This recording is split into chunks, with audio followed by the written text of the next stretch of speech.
അൽഹംദുലില്ലാ വസ്സലാത്തു വസ്സലാമു അലാ റസൂലില്ലാ അമ്മാ ബഅദ്.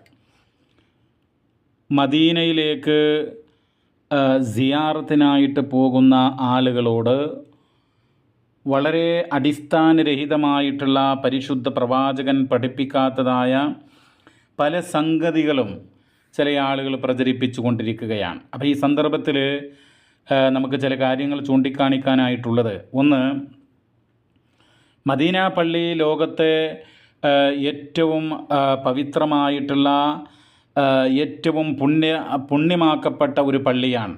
അതായത് നമസ്കാരത്തിന് പരിശുദ്ധ മക്കയിലെ മസ്ജിദുൽ ഹറാം, നമ്മുടെ നാട്ടിലെ പള്ളിയിൽ 1,00,000 നമസ്കാരങ്ങൾ നിർവഹിക്കുന്നതിനേക്കാളും പരിശുദ്ധ മക്കയിലെ മസ്ജിദുൽ ഹറമിൽ നമസ്കരിച്ചു കഴിഞ്ഞാൽ ആ ഒരു വഖത്താണ് ഇവിടെ 1,00,000 നമസ്കാരങ്ങൾ നിർവഹിക്കുന്നതിനേക്കാൾ ഖൈറായിട്ടുള്ളത്.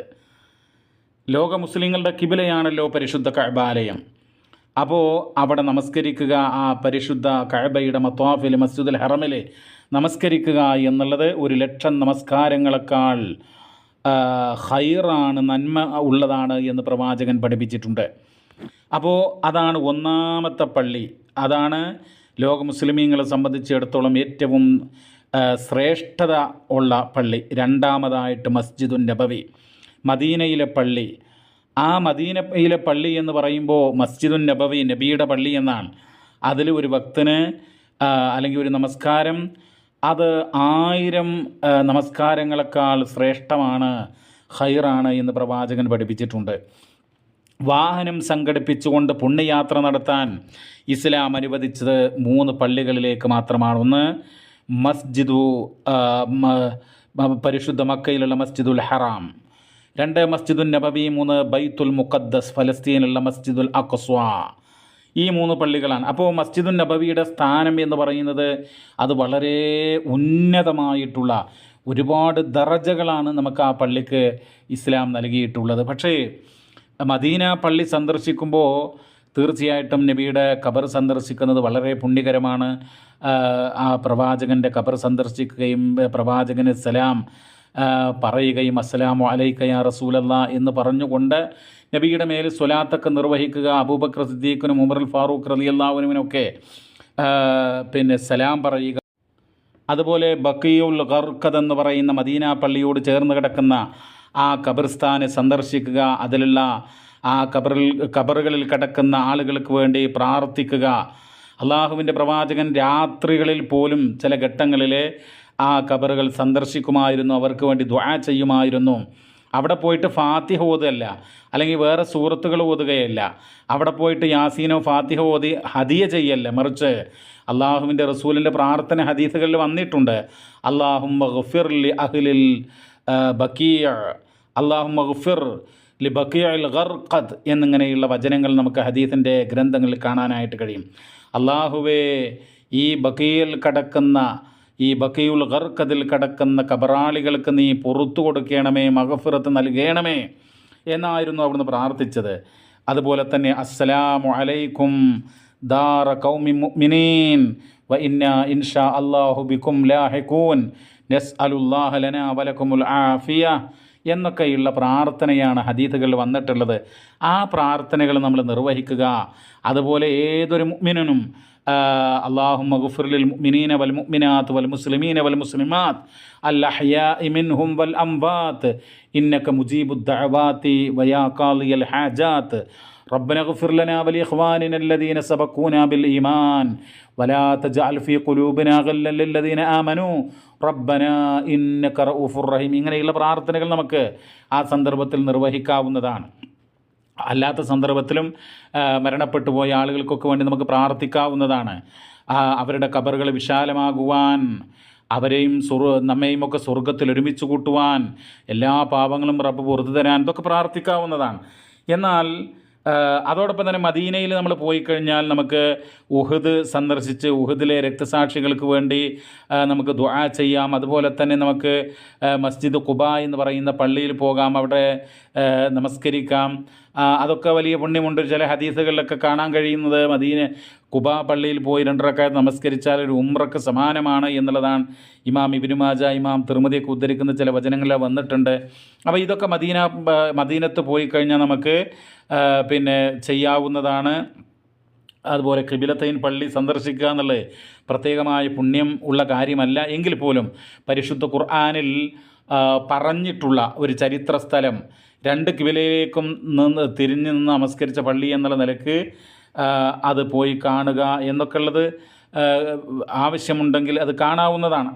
എന്നാൽ ഇവിടെ നമ്മൾ ഇന്ന് സൂചിപ്പിക്കുന്നത് നമ്മുടെ സമൂഹത്തിൽ പലപ്പോഴായിട്ട് പ്രത്യേകിച്ച് ഈ ഹജ്ജിൻ്റെ വേളകളിലൊക്കെ നമ്മുടെ സമൂഹത്തിലെ ചില ആളുകൾ പ്രചരിപ്പിച്ചുകൊണ്ടിരിക്കുന്ന ചില കാര്യങ്ങളുണ്ട്. അതിലൊന്ന് പറയുന്നത് മദീനയിൽ വെച്ച് പരമാവധി നോമ്പും സ്വതക്കയും വർദ്ധിപ്പിക്കൽ സുന്നത്താണ് എന്നുള്ളതാണ്. സഹോദരങ്ങളെ, അള്ളാഹുവിൻ്റെ കിതാബിലോ അള്ളാഹിൻ്റെ റസൂലിൻ്റെ സുന്നത്തിലോ മദീനയിൽ വെച്ച് പ്രത്യേകം സുന്നത്ത് നോമ്പിന് നോക്കണമെന്നോ അതിന് പ്രത്യേക പുണ്യമുണ്ടെന്നോ പഠിപ്പിച്ചിട്ടില്ല. അപ്പോൾ സുന്നത്ത് നോമ്പ് നമുക്ക് നോക്കാം, പക്ഷേ യാത്രയിൽ ഫർള് തന്നെ ഒക്കെ ഒഴിവാക്കുകയാണ് ഇസ്ലാമിൻ്റെ പരിശുദ്ധ ഖുർആനിൻ്റെയൊക്കെ താല്പര്യം എന്ന് മനസ്സിലാക്കുക. സ്വതക്ക ദാനധർമ്മം നമുക്ക് എപ്പോഴും എവിടെയും വെച്ച് നൽകാവുന്നതാണ് എന്ന് ഓർക്കുക. അതുപോലെ ഇവിടെ പ്രചരിപ്പിക്കുന്ന മറ്റൊന്നാണ് മൻസാറ ഖബരി വജബത്ത് ലഹു ഷഫാഅത്തി എന്ന് പറയുന്ന വചനം. അപ്പോൾ ആ വചനം അതായത് അർത്ഥം എന്ന് പറയുന്നത് എൻ്റെ ഖബർ സന്ദർശിക്കുന്നവന് എൻ്റെ ഷഫാഅത്ത് ഉറപ്പാണ് എന്ന് മുത്തുനബി സല്ലല്ലാഹു അലൈഹി വസല്ലം പറഞ്ഞതായിട്ട് ഒരു വചനമാണ് ഇവർ പ്രചരിപ്പിച്ചു കൊണ്ടിരിക്കുന്നത്. അത് ഇമാം ബൈഹഖി ഉദ്ധരിച്ചതാണ്. അതുപോലെ ഇമാം ബസ്സാർ ഉദ്ധരിച്ചിട്ടുണ്ട്. അതുപോലെ തന്നെ അത് ഇമാം ദാറഖുത്നി ഉദ്ധരിച്ചിട്ടുണ്ട്. പക്ഷേ അത് ദുർബലമാണ്, ലഈഫാണ് എന്ന് നമ്മൾ മനസ്സിലാക്കുക. അത് നമ്മൾ പറയുന്ന കാര്യമല്ല. ആരാണ് ലഈഫ് എന്ന് പറയുന്നത്? സഹോദരങ്ങളെ, ഹിജ്റ 807 വഫാത്തായിട്ടുള്ള മഹാനായ അബുൽ ഹസൻ നൂറുദ്ദീൻ അൽ ഹൈതമി എന്ന് പറയുന്ന മജ്മഉസ് സവായിദ് വ മംബഉൽ ഫവായിദ് എന്ന് പറയുന്ന കിതാബിൻ്റെ കർത്താവാണത് പറയുന്നത്. അദ്ദേഹം ബാബു സിയാറത്തി സയ്യിദിന റസൂലുള്ളാഹി സ്വല്ലല്ലാഹി അലൈഹി വസല്ലം എന്ന് പറയുന്ന ഒരു ബാബിൽ അള്ളാഹിൻ്റെ റസൂലിൻ്റെ ഖബർ സന്ദർശനവുമായി ബന്ധപ്പെട്ട് അദ്ദേഹം ദുർബലമായ 4 ഹദീസുകളാണ് കൊടുത്തിട്ടുള്ളത്. അതിൻ്റെ നമ്പർ 5841 അത് മുതൽ 5844 വരെ. അപ്പോൾ അതിൽ ഒന്നാണെന്ത് ഇവിടെ നമ്മൾ വായിച്ചത്. മറ്റൊന്നാണെന്ത് മൻസാറ ഖബരി ബഅദ മൗതി, എൻ്റെ മരണശേഷം എൻ്റെ ഖബർ ആരെങ്കിലും സന്ദർശിച്ചാൽ അവൻ എൻ്റെ ജീവിതകാലത്ത് കമൻ സാറനി ഫി ഹയാത്തി, എൻ്റെ ജീവിതകാലത്ത് എന്നെ സന്ദർശിച്ചവനെ പോലെയാണ്. അതുപോലെ മൻ ഹജ്ജ ഫസാറ ഖബരി ഫി മമാത്തി കാന കമൻ സാറനി ഫി ഹയാത്തി, ആരെങ്കിലും ഹജ്ജ് ചെയ്തു എന്നിട്ട് എൻ്റെ ഖബർ സന്ദർശിച്ചു അവൻ എൻ്റെ ജീവിതകാലത്ത് എന്നെ സന്ദർശിച്ചവനെ പോലെയാണ് എന്ന് പറഞ്ഞിട്ട് 4 ഹദീസ് കൂടുതലുണ്ട്. ആ 4ഉം ദുർബലമാണ് എന്ന് അദ്ദേഹം കാര്യകാരണ സഹിതം വളരെ വ്യക്തമായി കൊണ്ട് പഠിപ്പിക്കുകയാണ്. ഇത് മറ്റു പല പണ്ഡിതന്മാരും രേഖപ്പെടുത്തിയിട്ടുള്ള കാര്യമാണ് പ്രിയമുള്ളവരെ. അതായത് അൽ ബദറുൽ മുനീർ എന്ന് പറയുന്ന മഹാനായിട്ടുള്ള ഇമാം ഇബ്നുൽ മുലഖിൻ സിറാജുദ്ദീൻ എന്ന് പറയുന്ന പണ്ഡിതൻ ഹിജ്റ 804 വഫാത്തായ മഹാനവറുകളുടെ അൽ ബദറുൽ മുനീർ എന്ന് പറയുന്ന കിതാബിൽ നമുക്ക് കാണാനായിട്ട് കഴിയും. അപ്പോൾ ഇതാണ് ഇവർ പ്രചരിപ്പിച്ചു കൊണ്ടിരിക്കുന്ന ഒന്ന്. മറ്റൊന്ന് മൻ ഹജ്ജ വലം യസുർനി ഫഖദ് ജഫാനി, ഹജ്ജ് നിർവഹിച്ച് എന്നെ സിയാറത്ത് ചെയ്യാത്തവൻ എന്നോട് പിണങ്ങിയവനാണ് എന്ന് പറയുന്ന സംഭവം. അതും തീർച്ചയായിട്ടും വളരെ ദുർബലമായിട്ടുള്ള വചനമാണ് എന്ന് നമ്മൾ മനസ്സിലാക്കുക. അത് ഹദീസായിട്ട് തന്നെ നമ്മൾ പരിഗണിച്ചുകൂടാ എന്നാണ് നമുക്ക് പറയാനുള്ളത്. കാരണം അതിനെ സംബന്ധിച്ച് മഹാനായിട്ടുള്ള ഇബ്നു ഹജർ അസ്ഖലാനി റഹിമഹുല്ല അദ്ദേഹത്തിൻ്റെ കശ്ഫുൽ ഖഫ എന്ന് പറയുന്ന കിതാബിൽ, കശ്ഫുൽ ഖഫ വ മുസീലുൽ ഇൽബാസ് എന്ന് പറയുന്ന കിതാബിൽ അതിനെക്കുറിച്ച് പറയുന്നത് എന്താ? ഈ ഹദീസ് കൊടുക്കാൻ, അതായത് മൻ ഹജ്ജ വലം യസുർനി ഫഖദ് ജഫാനി എന്ന് പറഞ്ഞിട്ട് അത് ഇബ്നുൽ ജൗസി എന്ന് പറയുന്ന പണ്ഡിതൻ അദ്ദേഹത്തിൻ്റെ മൗലൂആത്തിലാണ് കൊടുത്തിട്ടുള്ളതെന്നാണ്. അതായത് മനുഷ്യനിർമ്മിത വചനമാണ് എന്നുള്ളതാണ് അതിനെക്കുറിച്ച് രേഖപ്പെടുത്തിയത്. ഈ വചനം മൻ ഹജ്ജ വലം യസുർനി ഫഖദ് ജഫാനി എന്ന് പറയുന്ന ആ വചനം ദുർബലമാകാനുള്ള കാരണം ഫതുഹുൽ ഗഫാർ എന്ന് പറയുന്ന കിതാബിൽ രേഖപ്പെടുത്തുന്നു. എന്താ കാരണം? വഫീ ഇസ്നാദിഹി അൻ നുഅ്മാൻ ഇബ്നു ഷിബിൽ, അതിൻ്റെ സനദിൽ ദുർബലനായിട്ടുള്ള ആ വ്യക്തി അഥവാ നുഅ്മാൻ ഇബ്നു ഷിബിൽ എന്ന് പറയുന്ന വ്യക്തിയുണ്ട് എന്നുള്ളതാണ്. അപ്പോൾ ചുരുക്കത്തിൽ പറയാനുള്ളത് അതൊക്കെ ദുർബലമായിട്ടുള്ള വചനമാണ് എന്നുള്ളതാണ്. മറ്റൊന്ന് നിങ്ങൾ നോക്കൂ, ഇതിൽ പറയുന്നത് മുത്തുനബി സല്ലല്ലാഹു അലൈഹി വസല്ലമയെ സിയാറത്ത് ചെയ്യുമ്പോൾ അള്ളാഹുവിലേക്ക് അടുക്കാൻ വേണ്ടിയാണ് സിയാറത്ത് എന്ന് കരുതൽ സുന്നത്താണ്. നമ്മൾ ഇതൊക്കെ ജനങ്ങളോട് ഇത്തരം കാര്യങ്ങൾ പറഞ്ഞ് ജനങ്ങളെ കുഴപ്പത്തിലാക്കുകയാണ് ഈ പുരോഹിതന്മാർ ചെയ്യുന്നത്. നമ്മൾ എന്താ മനസ്സിലാക്കേണ്ടത്? ഖബർ സിയാറത്ത് ചെയ്യുക എന്നുള്ളത് ഇസ്ലാമിൽ പുണ്യമുള്ള സുന്നത്തായ പ്രതിഫലാർഹമായൊരു കാര്യമാണ്. ആ കാര്യമാണ് ഞാൻ ചെയ്യുന്നത്. അള്ളാഹിൻ്റെ റസൂലിൻ്റെ ഖബറാണ് ഞാൻ സന്ദർശിക്കുന്നത്, അബൂബക്കർ സിദ്ദീഖ് റളിയല്ലാഹുവിൻ്റെ ഖബറാണ് ഞാൻ സന്ദർശിക്കുന്നത് എന്ന് മനസ്സിൽ കരുതി അവിടെ അസ്സലാമു അലൈക യാ റസൂലല്ലാഹ്, അസ്സലാമു അലൈക യാ അബൂബക്കർ എന്ന് നമ്മൾ പറയുക. അള്ളാഹുവിൻ്റെ റസൂലിന് ശാന്തി ഉണ്ടാകട്ടെ, അള്ളാഹിൻ്റെ സമാധാനം ഉണ്ടാകട്ടെ എന്ന് നമ്മൾ പ്രാർത്ഥിക്കുക. അതാണ് അള്ളാഹിനോട് പ്രാർത്ഥിക്കുക, റസൂലിനോടല്ല. റസൂലിനോട് അവിടെ ചെന്ന് പ്രാർത്ഥിക്കുക, അങ്ങനെ ചെയ്യുന്ന കുറേ ആളുകളുണ്ട്. വളരെയധികം തെറ്റായ കാര്യമാണ്, ഷിർക്കാണത്, അള്ളാഹു പൊറുക്കാത്ത പാപമാണ് എന്ന് മനസ്സിലാക്കുക. നമ്മൾ സ്വലാത്ത് വർദ്ധിപ്പിക്കുക, അതാണ് ചെയ്യേണ്ടത്. പിന്നെ അബൂബക്കർ സിദ്ദീഖിൻ്റെ ഖബർ സന്ദർശിക്കുമ്പോൾ അസ്സലാമു അലൈക യാ അബൂബക്കർ റളിയല്ലാഹു അൻഹു, അതുപോലെ ഉമറുൽ ഫാറൂഖിൻ്റെ അസ്സലാമു അലൈക യാ ഉമറുൽ ഫാറൂഖ് എന്ന് പറയുക, അതാണ് വേണ്ടത്. പിന്നീട് ഇത് നോക്കൂ നിങ്ങൾ, മദീനയിലേക്ക് പ്രവേശിക്കുന്നതിന് മുമ്പ് കുളിക്കലും ഏറ്റവും വൃത്തിയുള്ള വസ്ത്രം ധരിക്കലും സുന്നത്താണ്. അങ്ങനെ മദീനയിലേക്ക് പ്രവേശിക്കുമ്പോൾ അങ്ങനെ പ്രത്യേകമല്ല. പള്ളി, മദീനയിലേക്ക് നമ്മൾ എന്തിനാണ് പോകുന്നത്? മദീന പള്ളി സന്ദർശിക്കാനാണ്. അതായിരിക്കണം നമ്മുടെ നിയ്യത്ത്. ആ മദീന പള്ളി സന്ദർശിക്കുമ്പോൾ തീർച്ചയായിട്ടും വായ വൃത്തിയാക്കി കുളിച്ച് ശുദ്ധിയായിട്ട് നല്ല വസ്ത്രമൊക്കെ ധരിച്ച് സുഗന്ധം പൂശിയൊക്കെ പോകുക. കാരണം ഏറ്റവും പവിത്രമായ ലോകത്തെ രണ്ടാമത്തെ പള്ളിയാണ് മുസ്ലിങ്ങളെ സംബന്ധിച്ചിടത്തോളം. മദീന പള്ളിയിലുള്ളവന് ഹുജറത്തു ഷരീഫിലേക്ക് നോക്കി നിൽക്കൽ സുന്നത്താണ്. ഒരിക്കലും അത് സുന്നത്തല്ല, അത് അള്ള പഠിപ്പിച്ചില്ല, റസൂൽ പഠിപ്പിച്ചില്ല. നമ്മൾ നബിയുടെ ഖബറിൻ്റെ അടുക്കൽ പോയാൽ നബിക്ക് സലാം പറയുക, നബിക്കയുടെ മേൽ സ്വലാത്ത് ചെല്ലുക, അതാണ് വേണ്ടത്. അല്ലാതെ അവിടെ നോക്കി നിൽക്കലൊരു സുന്നത്താണ് എന്ന് അള്ള റസൂൽ പഠിപ്പിച്ചിട്ടില്ല, സ്വഹാബത്ത് പഠിപ്പിച്ചിട്ടില്ല. പിന്നെ ഇതിൽ നോക്കൂ, എല്ലാ ദിവസവും ജന്നത്തുൽ ബഖി സിയാറത്ത് ചെയ്യൽ സുന്നത്തുണ്ട്. വെള്ളിയാഴ്ച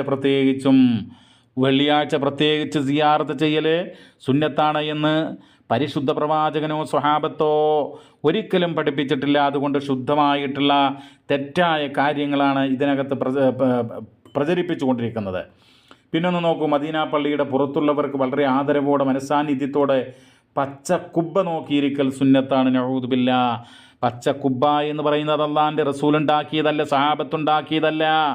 പച്ച ഖബറുകൾക്ക് മീതെ കെട്ടി ഉയർത്തുന്നത് തന്നെ ഇസ്ലാം വിലക്കിയിട്ടുള്ളതാണ്. ഷാഫി മദ്ഹബിലെ മഹാനായിട്ടുള്ള ഇബ്നു ഹജർ റഹ്മത്തുള്ളാഹി പറയുന്നത് എന്താ? വതജിബുൽ മുബാദറതു ഇലാ ഹദ്മിഹാ വഹദ്മിൽ ഖിബാബില്ലത്തി അലൽ ഖുബൂർ അസ്സവാജിർ അൻ ഇഖ്തിറാഫിൽ കബായിർ എന്ന് പറയുന്ന കിതാബിൽ രേഖപ്പെടുത്തിയിട്ടുണ്ട്. ഖബറിന് മീതെ കെട്ടി ഉയർത്തിയത് അത് പൊളിക്കാൻ പോകൽ നിർബന്ധമാണ്. തജിബു എന്ന് പറഞ്ഞു കഴിഞ്ഞാൽ നിർബന്ധമാണ് എന്നർത്ഥം, വാജിബാണ് എന്നർത്ഥം. അപ്പോൾ അതാണ് ഷാഫി മദ്ഹബിലെ മഹാന്മാരായ ഇമാമിങ്ങളുടെ കിതാബിൽ പോലും എഴുതിയിട്ടുള്ളത്. അങ്ങനെ ഇസ്ലാം പൊളിക്കാൻ പറയുന്ന ഒന്നിൻ്റെ മുകളിലേക്ക് ഇങ്ങനെ നോക്കിയിരിക്കൽ എങ്ങനെ സുന്നത്താകും? അപ്പോൾ ഇതൊക്കെ തെറ്റായ കാര്യമാണ്. നമ്മൾ ആ കുബ്ബ നോക്കിയിരിക്കല്ല, പള്ളിക്കകത്ത് കയറിയിരുന്ന് അള്ളാഹുവിനോട് ഇസ്തിഗ്ഫാർ നടത്തുക, തൗബ ചെയ്യുക, ദുആ ചെയ്യുക, അതുപോലെ നബിയുടെ മേൽ സ്വലാത്ത് നിർവഹിക്കുക, ദിക്റുകൾ നിർവഹിക്കുക. എന്തെല്ലാം ദിക്റുകളുണ്ട്! അതുപോലെ അവിടുന്ന് ഖുർആൻ പാരായണം ചെയ്യുക, ഖുർആൻ ഹിഫ്ളാക്കുക, ഖുർആൻ്റെ അർത്ഥം പഠിക്കുക, ഇതൊക്കെയാണ് ചെയ്യേണ്ടത്. അപ്പോൾ നന്മകൾ മനസ്സിലാക്കി നന്മകൾ ചെയ്തുകൊണ്ട് അള്ളാഹുവിലേക്ക് അടുക്കുക, തെറ്റായ കാര്യങ്ങൾ വിട്ടു നിൽക്കുക. അള്ളാഹു തആല അനുഗ്രഹിക്കുമാറാവട്ടെ. സ്വല്ലല്ലാഹു വസല്ലമ അലാ നബീന മുഹമ്മദ് വൽഹംദുലില്ലാഹി റബ്ബിൽ ആലമീൻ.